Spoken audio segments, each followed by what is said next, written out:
Podcast. Welcome back to Kenny and Friends. Udah dia bisa tebak belum hari ini siapa bintang tamunya? Meskipun suara saya tak seberapa. Kok tiba-tiba jadi biduan? Welcome Cisiska Antolis. Halo. Gak usah sok kayak ini biasanya nggak behave guys. Apa kabar Ci? Gue panggilnya Ci aja lah. Gue nggak bisa kayak panggil Siska gitu. Kayak, janganlah. gak sopan. Panggil enggak. Apa yang gak sopan? Kita seumuran coy. Kalau gitu sis ya lah. Ci apa kabar? Baik, kurang kaya-kaya dari kemarin. Nah itu dia tuh ya. Perasaan udah ikut High Rocks terus ya kan. Iya tagihannya banyak Justru gara-gara itu ya. Iya tagihan coy. Gaji lewat. Gaji lewat. Kayak mana ini? Kapan kaya gue? Bisa lah. Kan kaya gak cuma dari uang ya, tapi kebahagiaan. Anjay. BSD panas. Emang bener panas. By the way, sekarang ini kita ada di rumahnya Cisiska. Jadi gue tiba-tiba membawa semuanya ini, tiba-tiba ngobrak-ngabrik ya kan. Tadinya mau di depan, tapi kan kita berdua panasan ya orangnya jadi kayak di gym situ. Di gym. Anjir meleleh cuy. Enggak, dan gue bawaannya kalau di situ kayak mau dipitiin. Jadi gue kayak enggak deh. Kok aku tiba-tiba pressure ya. By the way, Ci, sebelum kita mulai mungkin perkenalan dulu. Boleh. Ya kan? Banyak yang tahu Cici tuh dari mukbangnya. Gue tahu lo dari mukbang by the way ya. Ya karena lu doyan makan aja lu. Iya bener. Nah karena teman-teman gue kiriminnya gambar lu terus lagi makan padang ya kan kayak kuli gitu. Terus kalau makan apa tuh harus berlebihan. Ini gue penasaran makanya nih netizen nih ya, teman-teman sosial media ya, giliran gue cuman posting makan view-nya gede. Ya kan? Giliran gue pikirin tuh edukasi, posting lu kagak ada yang lihat. Banget. Apalagi kalau bikin meme-meme gitu kan. Itu pasti banyak tuh yang share ya kan. Oh iya. Pokoknya sereceh mungkin yang berhubungan dengan lambung dan receh. Nah itu dia. Itu banyak tuh. Makanannya netizen Cisiska. Nah jadi perkenalan dulu Ci, lu awalnya tuh gimana masuk ke dunia entertainment ini? Dan Entertainment. Tarik tambang ini ya, bukan tarik suara. Ini jadi ASL PLS gitu ya. Apa tuh? Ini zaman lu gak tuh? Zaman gue tuh yang chattingan. Oh ASFM. Bukan ya? Bukan, kalau chattingan dulu zaman-zaman ke warnet ASL please. Soalnya aku udah zaman wifi anjay. Padahal kita seumuran lu. Cuman beda 20 kan. Damn. Ketawanya dari hati guys. Jadi bagaimana saya tercemplung ke dunia ini? Berawal dari sebenarnya iseng. Awal-awal tuh dulu ya sebareng mantan dulu. Nge-gym yuk gaya-gaya nge-gym. Oke baik, kita coba nih daftar di Mega Gym. Udah gitu ternyata putus. Habis putus ya udah gue lanjutin aja. Daripada pikiran gue enggak habis broken heart, ya udah gue rutinin gym. Tapi waktu dulu sih jujur gue pertama kalau nge-gym itu nggak tahu apa-apa nih. Gue taunya lari di treadmill doang. Iya bener-bener. Lari di treadmill bisa sampai sejam gue nggak berhenti. Sampai dikira atlet lari. Nggak, tapi dulu emang lu ada kayak kelebihan berat badan atau apa? Nggak ada. Nggak ada juga. Kelebihan beban hidup gue. Itu sampai sekarang. Jangan sedih. Jangan kecewa, jangan sedih penonton. Tapi emang banyak sih yang nge-gym tuh barengan sama teman, sama pacar gitu kan. Jadi ya pokoknya dulu pas zaman-zaman putus itu lari terus sama bener sampai dikira gue atlet. Lu lihat lah atlet lari deh, mana kaki gue udah kayak meja biliar. Atlet lari itu kaki kecil ramping berurat lah, ini injek leher orang patah. Berarti itu tahun berapa Ci? Cuman itu tahun 2011. Oke. Jadi ya waktu nge-gym taunya cuma lari doang. Karena apa lu tahu nggak? Gara-gara apa? Kalau lari tuh kan keringetan tuh. Jadi kalau waktu lu nangis tuh rancu. Aduh ya Allah. Sedap. Kayak menangis dalam hujan. Aduh dulu cewek banget gue. Oh gitu. Sekarang jangan harap gue menangis. Aduh gue sampai kejeduk. Oke. Berarti gitu, itu awal cerita mulanya. Terus nyusut gue kan. Jadi kurus banget. Karena gue waktu itu kalau stres gue gak doyan makan. Gue tuh bisa yang cuman makan sebongkah roti. Olahraganya gila-gilaan. Itu artinya otak gue lagi gak beres. Tapi waktu itu lu lagi pembuktian atau pelarian aja? Pelarian aja. Terus habis itu kok enak ya tapi ya turun berat badan. Kok gue jadi cantik asik. Kagak maksudnya kok oke nih baju gue longgar-longgar semua. Kok seru juga ya nih, terus ada yang main ini main itu, ya udah gue cobain latihan ini latihan itu sendiri. Lanjut bablas, asik gak nih nge-gym, kayak jadi strong ya gitu. Begitu kayak ada otot urat nongol, langsung tambah semangat itu. Oh jadi pertama gym sis. Gym sis. Abis itu aku dengar dulu tuh Cici juga ikut Muay Thai. Nah itu gimana ceritanya Cici? Ini orang tuh random banget ya guys ya, perjalanan hidupnya sampai sekarang. Coba kita dengarkan. Itu Muay Thai itu pertama gue mah cuma latihan-latihan doang ya kan. Udah gym tuh, gue cuma latihan doang, iseng aja jadi member. Nah biasa kan kayak di satu camp gitu mereka kadang ada acara sparring antar member, ikutlah gitu kan, pukul-pukulan, asik gak nih gitu. Kayak gue mungkin pada gue introvert, kayak cuman suka aja adrenalin naik gitu. Guys, lu pada nggak percaya kan kalau orang ini introvert? Gue introvert sebenarnya. Baik, coba kita percaya sampai titik ini. Terus habis itu wah seru, akhirnya seru nih sparring, gue dalemin lagi latihan Muay Thai sampai ke Thailand, tambah seru nih, makin makin doyan. Psycho gak tuh? Kayaknya lu emang ada yang harus dikeluarkan gitu ya dari diri lu ya. Nah udah tuh, udah mulai tuh jadi tambah menekuni kayak ya event-event lah, masih amatir, pertandingan amatir. Kalau amatir kan masih full guard tuh. Terus pakai helm-helm gitu ya. Masih kok dapet tawaran main pro. Cuman mikir, gue waktu itu ditawarin, gue cuman bilang kasih gue 1 jam untuk mikir gue mau apa enggak. Karena kan kalau pro kan lu udah lepas guard semua, cuman lu pakai. Abis itu Pro Max ya. Pro iPhone kali. Sakit kepala itu Paramex. Aduh. Oke. Jadi dalam 1 jam itu akhirnya lu memutuskan untuk akhirnya gue deal di salah satu camp di Tangerang. Jadi mereka sampai ngundang Thai trainer. Jadi dari Thailand untuk ngetrain gue. Nah, untuk latihan pro fight itu lu nggak bisa kayak cuman sekali latihan dalam sehari. Lu harus latihan tuh sehari 2 kali, pagi dan sore. Jadi gue harus memilih tuh pekerjaan antara jadi PT dan fighter in-house ini. Akhirnya gue putuskan untuk jadi fighter in-house. Gue pindah ke Tangerang, lebih memperdalam lagi Muay Thai dan ikut fight pro beberapa kali. Itu yang di Alam Sutra itu bukan sih? Iya, yang di Alam Sutra. Nah aku juga tahu Cici dari yang pas zaman Cici masih latihan di Alam Sutra, terus sama ibu-ibu itu. Iya, ibu-ibu yang sekarang. Ya kan? Ibu-ibu kelas berat. Perjalanannya dari situ.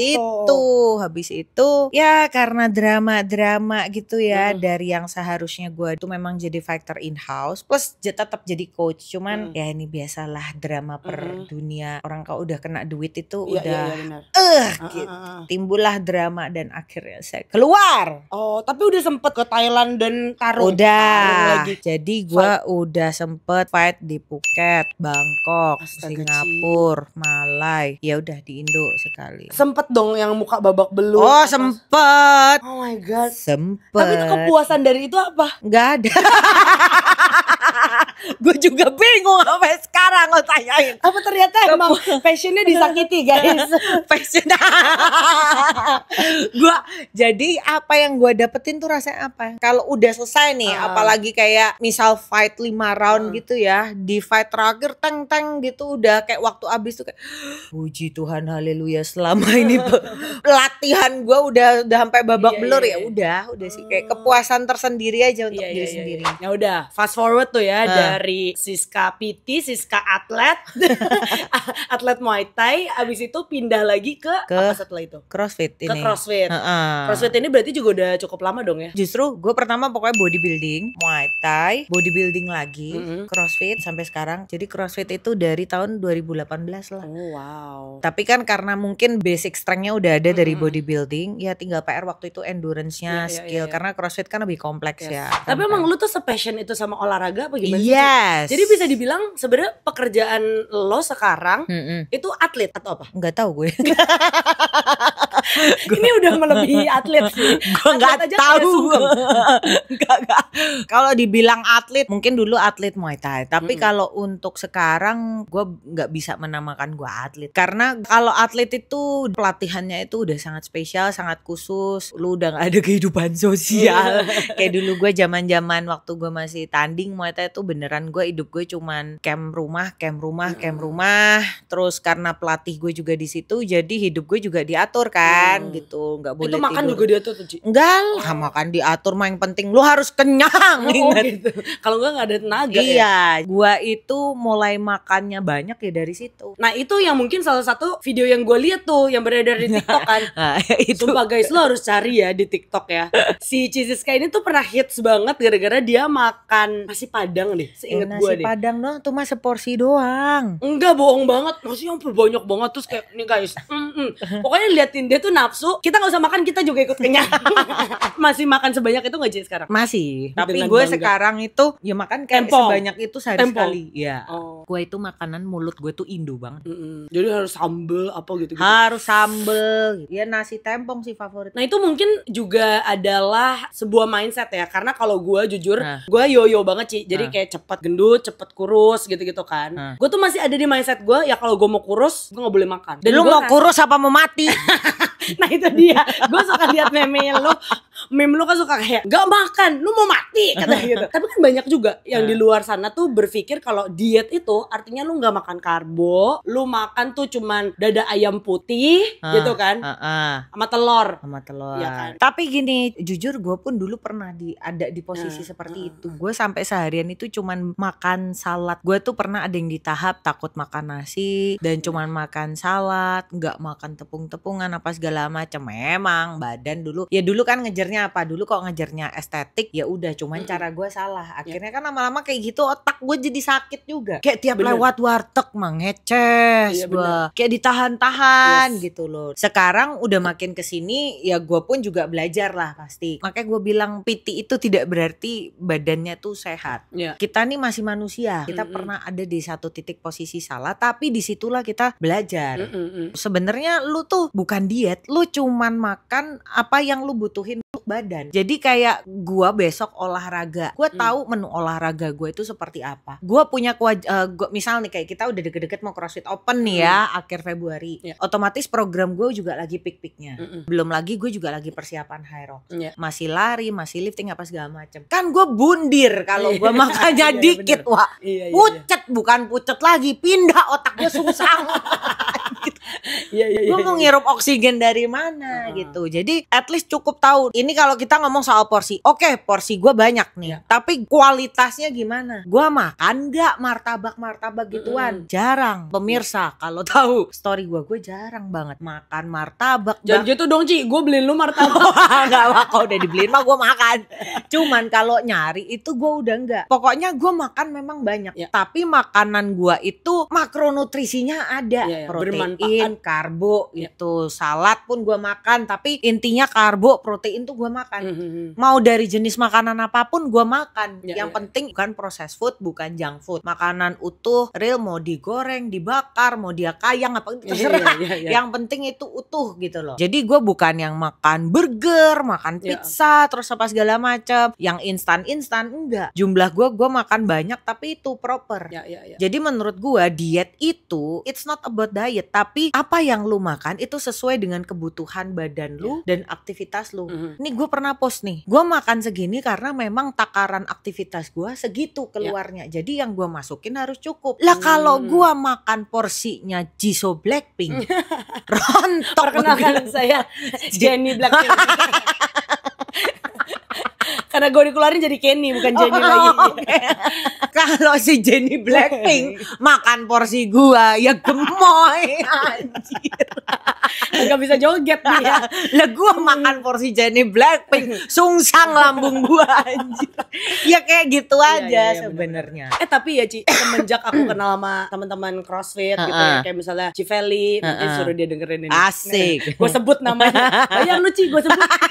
Nggak, tapi semenjak gue bergabung dengan dunia CrossFit ini, bener-bener mindset gue, pikiran gue itu berubah banget. Karena orang CrossFit jarang yang takut gendut guys, yang gemuk gitu. Dan mereka itu makannya ya, literally makan apa aja. Kayak misalnya nih, kita lagi pergi lah gitu. Mereka bisa pesen telur 8 guys, gue belum pernah. pergi sama orang pesen telur 8. Lu bayangin kalau yang pergi 10 orang 80 butir, ada sampai muncrat gua. Terus pesen ayam ya, satu orang bisa makan 4. Gua nggak pernah kan kayak, maksudnya teman-teman gua tuh biasanya tuh kayak makan nasi takut apa gitu, cimit-cimit gitu. Formalitas doang Formalitas gitu. Dan yang gue lihat tuh kayak jadinya mental itu tuh jadi berubah banget karena gue jadi nggak takut makan sesuatu. Gue enjoy makanan itu, tapi ya gue tahu juga apa yang gue keluarin gitu lah istilahnya, olahraganya, olahraga teman-teman gue kan gila banget juga. Intinya selama lu tuh tahu pengeluaran aktivitas lu tuh seberapa, ya sama aja kayak gini, kayak mobil kita nih dari BSD kita mau pakai tuh mobil sampai ke Bali. Lu tahu dong harus isi bensinnya seberapa. Kalau lu mau ke Bali lu isi bensin cuman sampai Solo ya mandek. Nah udah sama kayak gitu. Dan kalau prinsip gue nih, gue ngajarin ke klien-klien gue, lu kalau besoknya mau olahraga jangan takut makan, apalagi karbo itu bahan bakarnya kan untuk energi lu. Lu kalau olahraga energi lu cukup, tenaga lu ada, lu misal program nih 45 menit program, lu finish strong, lu maksimal sesuai dengan beban yang udah ditargetin, pembakaran kalorinya itu maksimal. Belum lagi ketika lu latihan, otot lu juga naik. Iya kan, maksudnya ada proses lah gitu loh. Dari hari ke hari semakin besar massa otot berarti semakin besar pula kompor untuk bakar lemak kita. Prinsipnya tuh itu. Nah, kebanyakan orang takut makan, semakin sedikit dia makan. Waktu olahraga misal kita ngomong 45 menit, dia 15 menit udah bel. Apa yang lu keluarin? Iya kan? Memang makan lu dikit, tapi olahraga lu nggak ada progres. Sedangkan lu tuh harus investasi otot. Lu itu berkejar-kejaran dengan umur. Semakin kita, apalagi kita cewek, usia kita semakin tua nanti di atas 40 tahun, setiap tahun ada penyusutan otot. 1% ya? Tahu berapa? Gue kok angka lupa guys. Pokoknya nyusut lah. Pokoknya nyusut lah. Ya kayak gitu. Nah ini mindset yang harus banyak orang tahu juga sih. Iya, jadi mereka itu cuman mikirin yang penting makan dikit, nggak peduli tuh besoknya gimana. Lu itu bertanggung jawab dengan diri lu, bukan hari ini aja, tapi untuk besok, besok dan besok. Jadi jangan mikirin hari ini aja gitu loh. Makan dikit, takut gemuk lah, besok nasib lu gimana? Tapi dengerin lu ngomong barusan ya Ci ya, gue jadi takut sih kalau misalnya gue anak murid lo. Jadi Ci Siska ini kan juga seorang PT ya, dan sibuk banget ya lo Ci. Maksudnya lo di luar jam lo latihan, compete apa segala macem, dan di luar bisnis, nanti kita bakal ngomongin itu juga. Tapi lo tuh masih konsisten ngajar Ci. Yang gue lihat secara online itu, ya kan? Itu konsisten dari before COVID ya? Iya, yang kalau yang online itu pas COVID. Tapi sebelumnya emang udah konsisten kan dari studio. Cuman sekarang studio juga udah lagi gua tutup. Jadi tadinya hybrid tuh. Ada online, ada offline. Bersama-sama ibu-ibu itu ya. Ada PT juga gitu. Tapi berarti sekarang apa aja nih? Sekarang cuman online sama PT yang di rumah. Yang bikin penasaran itu adalah apa sih yang lu temukan di ngajar itu? Apakah emang lu suka ngajar? Ngajar itu jujur gue passion banget di ngajar. Gue pengen bisa memberikan, mereka tuh gini, kebanyakan orang itu suka underestimate sama diri mereka sendiri. Benar. Dan yang gue pengen, lu tuh tahu diri lu harus bisa value, lu kuat, lu sehat, lu bisa ngelakuinnya. Dan jangan kayak beranggapan gue nggak bisa. Enggak, lu bukan nggak bisa, lu cuman belum bisa sekarang. That's why kita latihan sampai lu bisa. Tiap kalau mereka datang, misal gue kasih apa, nggak bisa sis, nggak bisa. Ya kalau bisa lu juga nggak di sini. Iya benar. Karena nggak bisa makanya kita belajar gitu. Tapi gue seneng gitu, gue seneng mereka itu kayak mendapatkan sesuatu, ngerasain misal kayak gue lebih kuat nih sis gitu. Itu kayaknya satu pencapaian buat gue. Sis lingkar pinggang gue kecilan gitu. Sis skill gue dari ini ke sini tuh kok jadi bagus.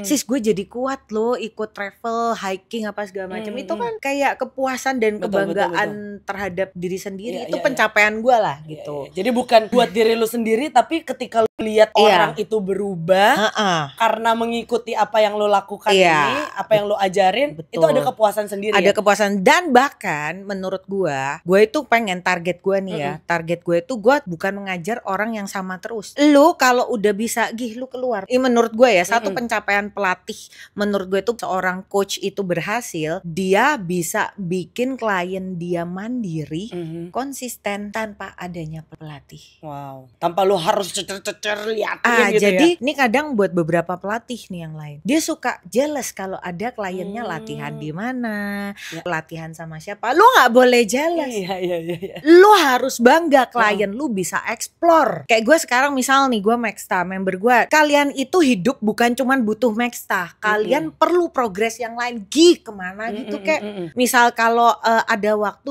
ngapain kek, coba olahraga yang lain, coba maksudnya angkat beban kek atau apa. Kan memang kalau Maxta kita pakainya dumbbell doang kan. Untuk mau lu progress strength itu kan pasti kapasitasnya terbatas dong. Beda tetap kalau lu pakai barbell dengan alat yang lengkap, itu beda gitu. Karena kan Maxta lebih ke endurance gitu loh. Tapi si Maxta ini udah jadi kayak komunitas gitu juga gak sih, Ci? Nah, karena gue lihat ya waktu lu compete di Fitbuller itu banyak yang kayak datang tiba-tiba. Itu gue kaget, mereka datang dari luar pulau. Wow. Mereka datang dari luar kota, luar pulau. Itu gue kayak bener-bener kayak grateful banget. Gue punya komunitas yang segini solidnya gitu loh. Satu lagi keberhasilan seorang pelatih menurut gue, kalau lu itu tetap bisa engage dengan komunitas lu, tapi bukan hanya lu dengan komunitas lu, tapi di dalam komunitas lu juga itu berjalan. Juga bisa berjalan. Tapi gue rasa ini yang membedakan juga sih, Ci. Banyak orang yang kayak sorry to say olahraga, bikin gym atau apa for the sake of money doang. Tapi yang gue lihat di sini, lu tuh emang bener-bener mengeluarkan hati lu gitu loh, Ci. Kayak passion lu kelihatan, lu bener-bener mengerjakannya dengan hati. Maksud gue gini, waktu yang pas kita bikin Squid Game itu kan sebelumnya lu ngajar kan ya. Gue rasa nggak banyak orang yang bayar harga kayak gitu, Ci. Maksudnya lu udah capek banget bikin konten apa segala macam, kerjaan lu kan gak cuma satu doang ya. Tapi lu tuh masih setia dengan hal-hal yang kecil itu, Ci. Ya itu komitmen. Ya, komitmen. Itu komitmen. Kenapa gue tetap komitmen untuk latihan meskipun gue capek nih. Dan gue tuh bukan tipe morning person, tapi gue willing untuk bangun lebih pagi, gue latihan sebelum gue ngajar. Itu salah satu hal yang gue bisa kasih ke teman-teman sosial media, klien-klien, member. Kalau konsisten itu bukan gue cuman bacot doang. Lu juga ngerjain. Gue ngerjain. Jadi kalau lu mau ngeluh, gue tahu lu capek, gue juga capek. Tapi gue tetap kerjain. Buat apa? Juga buat kalian gitu loh. Jadi bukan yang cuman ngomong doang. Ini harus komitmen, harus konsisten. Buktiin dulu, semua start dari diri sendiri dulu. Betul. Jadi kenapa gue paksain itu? Karena gue mau mereka juga ngeliat dan mencontoh. Tapi so far gue bener-bener bangga loh sama komunitas gue, sama teman-teman Maxta ini. Udah ada berapa orang sih, Ci? Kira-kira aja seluruh Indonesia ini. Kalau aktif kan tiap batch beda tuh. Kalau yang aktif batch ini tuh sekitar 30-an orang. Tapi kalau yang sebelum-sebelumnya kalau digabungin bisa ratusan. Dulu tuh COVID itu pernah pecah rekor sampai hampir 50 orang yang daftar satu batch ya sebulan. Nah itu pernah rekor. Cuman kan dulu karena COVID, tapi udahan ya udah. Tapi ya itu gua nggak apa-apa. Ya 30 sih ya masih banyak lah, Ci, gila. Iya, tapi ya gitulah. Maksudnya gue dulu tuh masih mikir, aduh gimana ya, gue takut nih kalau mereka suka nggak ya suka. Tapi gue udah cukup, lu nggak boleh mikirin kayak gitu. Dan gue bilang ke mereka, ini kalian banyak orang, gue pelatihnya cuma satu. Gue mau kalian kalau yang bener-bener serius, bener-bener niat untuk olahraga, kalian yang harus stay aktif ke aku. Karena aku nggak mungkin dong nanya 30 orangnya gimana tadi, apa yang susah. Pokoknya di awal gue udah bilang, kalau kalian ada kesusahan, please let me know. Ada ragu gerakan gue bener apa enggak ya, kirim video. That's it. Gue tuh nggak bisa mengingat satu persatu. Ini kerjaan gue bukan di sini doang gitu. Gue nggak bisa mengingat satu-satu. Kalian tadi di mana ya yang kurang? Kan kalau kita ngajar kan, ini Ci, ini squatnya kurang turun. Coba nanti ini gitu. Apalagi kalau gue udah mention nama, lu please responsible, ada effort gitu loh. Dan lu kirim ke gue. Gue memang balesnya lama. Bahkan gue udah kasih kode gitu. Gue mungkin bales WhatsApp lama. Tapi kalau itu urgent dan gue lupa, just call me back gitu. Sis gitu. Oh iya. Produk lu, Ci, Maxta. Gue user loh. Asik. Karena dapat gratis pas itu. Pas menang Hyrox. Lu beli dong. Abis ini ya. Abisnya udah mau kan jadi bintang tamu. Kita beli guys. Asik. Berarti lu di dunia olahraga ini kan konsisten banget dan ada tujuan lah. Maksudnya lu menyediakan jasa juga dan menyediakan produk juga yang menunjang. Sebenarnya gue bikin produk ini juga karena ada alasan. Kenapa tuh? Kenapa gue bikin ada 2 doang kan? Baru ada 2 nih ya. Tunggu ya. 2 aja ginjal gue udah kedutan. Pre-workout 1, yang kedua sekarang clear protein. Pre-workout itu gue bikin itu juga ada sejarahnya. Kenapa gue mau bikin pre-workout? Karena gue tahu orang itu untuk mau memulai workout badan tuh kaku ya. Anjir, apalagi habis ngantor, habis kerja, habis apa. Lu mau mulai nge-gym itu berat banget ya. Nah, pre-workout ini itu memang kalau dibandingin dengan merek luar atau apa, memang nggak yang tembak gitu, jedar nggak. Pre-workout gue bahan-bahannya kan natural gitu, karena ya tahu sendiri Indo kan BPOM ada batasan ini. Jadi gue nggak bisa sembarangan pakai bahan yang kayak brand luar punya gitu loh. Tapi dari bahan-bahan tersebut bisa membantu satu untuk bikin ningkatin suhu badan kita. Jadi kita badannya itu kayak panas. Iya. Dari situ aja lu kalau suruh gerak mau daripada badan lu dingin. Saya pakai loh waktu compete Ion apa tuh? Oh, Ion Water. Iya, Ion Water. Wis. Tanya dong, menang gimana? atau enggak? Menang. Kalah. Gak apa-apa, yang penting lu pakai dulu. Wah, harusnya latihan dulu sih. Oh ya siap.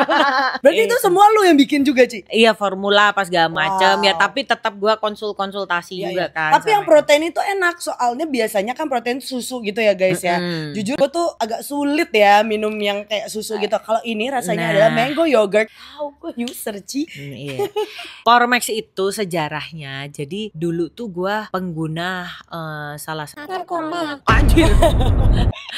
satu pengguna kafein, bisa dibilang fat burner. Kalau mungkin kalau kalian taunya mungkin fat burner, tapi isi fat burner itu mah kafein doang gitu loh. Ujung-ujungnya paling tinggi itu ya kafein. Gua itu pengguna berat. Saking Adik tuh ya. edik karena waktu zaman gue jadi atlet Muay Thai, gue juga ngajar. Hidup gue di camp, fisik gue kepake itu minimal 13 jam. Minimal. Gokil. Dari tuh camp belum buka, gue latihan pagi sampai tuh camp tutup. Itu pasti teman-teman udah tahu lah tuh merek dulu tuh yang keras banget. Orang kalau minum 1 kapsul aja udah rasanya deg-degan. Gua 4. Wow, tuh lu nggak lewat, Ci. Jadinya akhirnya udah gitu kan, yang gue bilang tadi drama di tempat sana. Gue mendem emosi, gue orang akan mendeman ya. Ternyata itu bikin tekanan darah gue naik sampai 180-110. Iya. Akhirnya gue cek, tapi gue nggak ada berasa apa-apa. Tapi justru kata dokter itu yang bahaya. Lu nggak boleh minum aneh-aneh lagi. Nah sampai itu produk gue nggak boleh minum lagi karena ada pemicu untuk meningkatkan tekanan darah lu jadi spike. Nah mulai dari situ, wah terus gue kudu minum apa. Tapi gitu kan. abis lu lepas itu lu jadi kayak sempet kayak gue stres, gue kayak tetep lah ya gitu karena gini, karena badan lu tuh udah terbiasa. Bener gitu. Tapi minum 4 cuy ya. Nah tapi dari situ gue belajar, itu kan emang hidup gue nggak sehat banget. Mau dari luar ataupun dalam, cara kerja gue udah kantong sehat tapi waktu itu nggak juga. Dari segala sisi tidak ada yang sehat. Tapi ingat, sesuatu yang jelek belum tentu buruk. Dari situ gue belajar. Stamina yang baik adalah lu dapetin dari pola hidup lu yang benar, pola tidur dan pola makan. Suplemen itu sifatnya hanya membantu, dan dulu ya gue mendewakan suplemen. Tenang aja lah, ada ini. Tenang aja ada ini. Lama-lama resisten juga di badan lu. Gitu. Jadi gue pun tidak menyarankan kalian untuk minum. Maksudnya kalau mau minum suplemen apapun, ingat sifatnya itu cuman membantu. Jadi karena tekanan darah tinggi gue yang kayak wah itu parah banget, akhirnya gue sempat ditawarin temen waktu itu untuk bikin satu produk fitness, dan gue pilih ini karena itu aman dikonsumsi untuk lambung, tekanan darah tinggi lah, ya inilah. Jadi gue akhirnya mengkonsumsi produk gue sendiri. Sudah ada bukti-buktinya guys. Tanpa rasa kuat. Gak bikin tekanan darah. Bisa didapatkan di link tersebut. Cari. Aduh, gue kalau ngobrol sama lu bisa nggak selesai-selesai, bisa sampai 2 hari ya podcast kita ya. Soalnya seru banget. Ini sebelum kita bikin podcast ini aja guys, kita udah ngobrol 2 episode sebelumnya. Itu ada yang deep ya. Ada yang harus disensor dari awal sampai akhir. Nah cuman mungkin sebagai penutup aja sih Ci, kayak lu kan sebagai lambang olahraga nih. Lambang pramuka. Ikon olahraga, Maxta, sehat Wes. selalu, jaya. Kokoh. Tapi enggak, gue rasa kayak lo tuh menjadi ikon lah buat cewek-cewek, lebih banyak cewek-cewek kan kalau Iya. di Maxta ya. Yang dari sama sekali nggak tahu olahraga itu tuh apa sih, bagusnya apa sih buat diri gue yang dari first timer. Gue rasa mungkin bisa juga di-share nih ke teman-teman yang dengerin podcast ini. Gimana sih first step-nya kalau gue mau deh, oke coba hari ini gue memutuskan untuk berolahraga dan mulai hidup sehat. Jadi kita nggak takut lagi sama makanan itu apa blablabla. Terus sampai punya mindset yang kayak lu sekarang, Ci. Apa yang lu pengen share buat first timer? Untuk first timer konsisten dulu aja. Konsisten. Nggak usah muluk-muluk. Kalau memang mau mulai dari jalan, ya konsisten dulu aja. Tiap hari ambil berapa langkah. Mau mulai dari lari, konsisten dulu aja. Seminggu mau berapa kali. Kalau udah konsisten, baru naiknya pelan-pelan. Nggak usah muluk-muluk deh. Kadang suka dia ngomong, Ci kalau mau ini latihannya apa ya? Kalau mau ini latihannya apa ya? Aku baru mau mulai olahraga nih. Nggak usah kok. Nggak usah muluk-muluk lu. Nggak usah bayar jam jam dulu. Inti ujung-ujungnya jadi donatur. Iya bener. Itu lu squat aja dulu, Yes, YouTubean dulu, push up dulu, lu bisa konsisten baru lu daftar gym. Udah, Bener-bener. gak usah jam gym, nanya promo jam gym. Iya bener-bener. Itu Kayak buat saya ya. Let's go. Sekarang kita akan mulai nyatanya versi Siska. Nyatanya. Nyatanya kalian bisa mulai olahraga meskipun umur kalian tidak muda lagi. Lebih baik terlambat daripada tidak sama sekali. Oke, gue sekarang berpipis dulu.